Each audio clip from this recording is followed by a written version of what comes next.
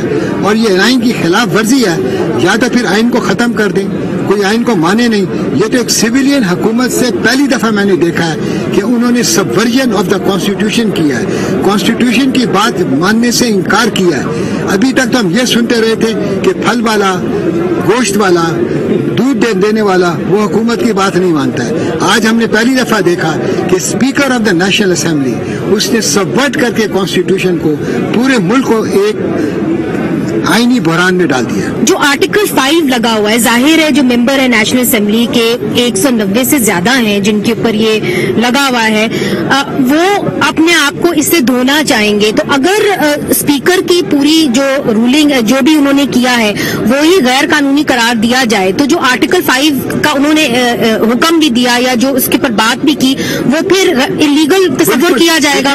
Article 5 ہے loyalty to the state.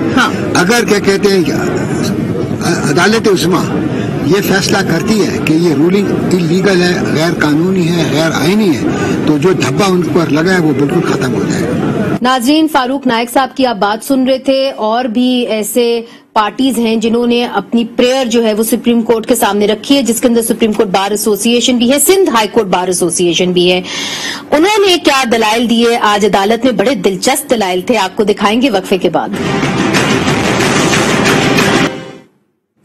Welcome back ناظرین. عدالت کے اندر آج کیا ہوتا رہا وہ ہم آپ کو دکھاتے رہے ہیں, اور کل بھی آپ کو دکھا رہے تھے, آج بھی دکھا رہے ہیں, چونکہ اب جو گیند ہے وہ سپریم کورٹ میں ہے, اور جو بھی فیصلہ سپریم کورٹ میں آئے گا وہ اب اس ملک کا مستقبل جو ہے اس کا فیصلہ کرے گا. ہمارے ساتھ ہیں بیرسٹر صلاح الدین, سابق صدر سندھ ہائی کورٹ بار ایسوسی ایشن رہ چکے ہیں, اور آج سپریم کورٹ میں ڈپٹی اسپیکر کی رولنگ کے حوالے سے کیس کی جو سماعت ہوئی اس میں یہ سندھ ہائی کورٹ بار ایسوسی ایشن کی طرف سے پیش ہوئے.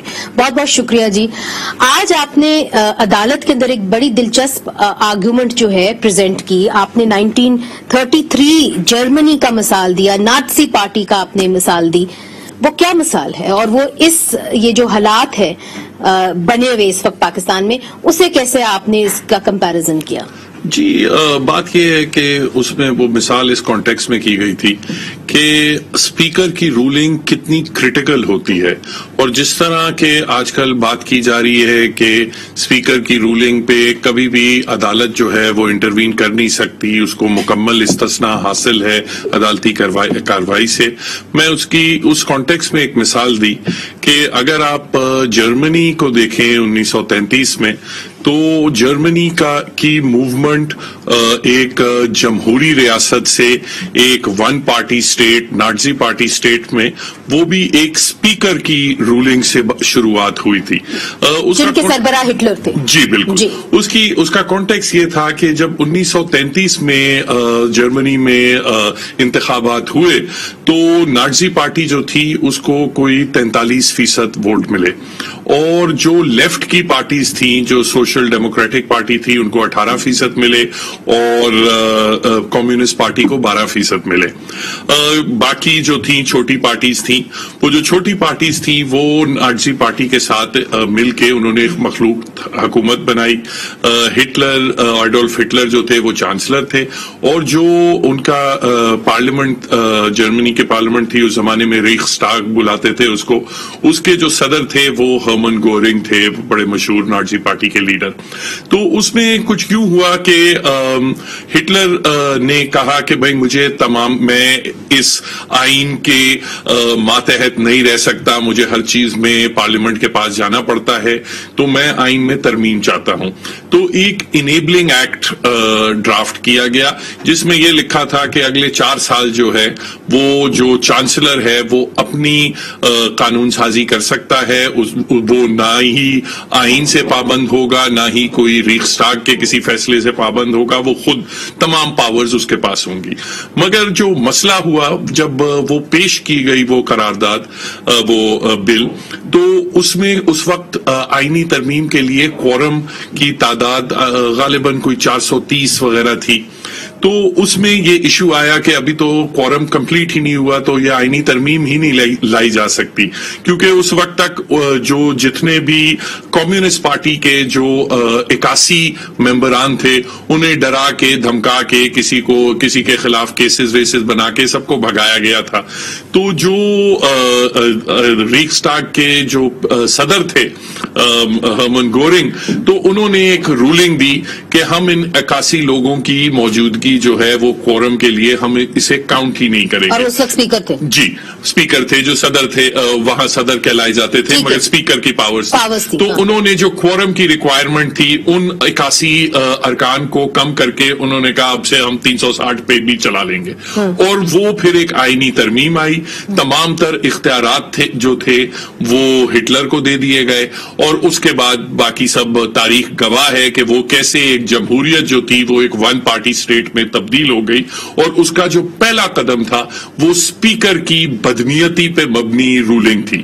تو آج جو دلائل کے دوران میں نے اس کی یہی مثال دی کہ اگر اسپیکر جو ہے وہ کل کوئی، دیکھیں ابھی آپ صرف اس وقت کی بات نہیں ہے، اگر اسپیکر بالکل بدنیتی پہ آ جاتا ہے، وہ کہتا ہے کہ آپ تمام جتنے بھی 300 ارکان پارلیمنٹ جو ہیں وہ ایک کوئی قانون لائیں، مگر میں سمجھتا ہوں یہ قانون کسی بیرونی سازش کا حصہ ہے، یا یہ قانون جو ہے میری نظر میں جو اسلام کی ریکوائرمنٹس ہیں آرٹیکل 2A کی اس کے مطابق نہیں ہے.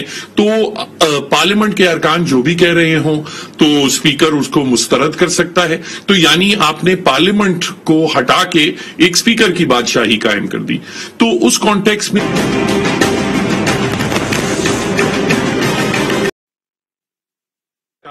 مگر اس پہ بھی ہمارا موقف یہ تھا کہ آپ اسپیکر کو ہٹانے کے لیے بھی تو آپ کو موشن جو ہے ہاؤس میں موو کرنی پڑتی ہے. اگر اسپیکر بالکل منع کر دے، ایک بدنیتی پہ اگر معاملہ آ جائے تو اسپیکر کہے کہ میں اس کو آرڈر آف دا ڈے میں شامل ہی نہیں کر رہا، تو آپ کیا کر سکتے ہیں؟ تو پھر تو آپ بالکل بے بس ہو گئے. اور یہ بات صرف اس الیکشن، ابھی بات الیکشن کی ہو رہی ہے، یہ الیکشن مکمل بھی ہو جاتی ہے تو اگلی جب اسمبلی آئے گی تو اس کا بھی جو پہلا سیشن ہے وہ تو پریزائڈ یہی اسد قیصر صاحب کریں گے. رول 9 ہے پارلیمنٹ رولز آف پروسیجر میں، تو کیونکہ پہلا سیشن وہ پریزائڈ کریں گے. اگر اس سیشن میں وہ یہ فرماتے ہیں کہ یہ جو انتخابات بھی ہوئے تھے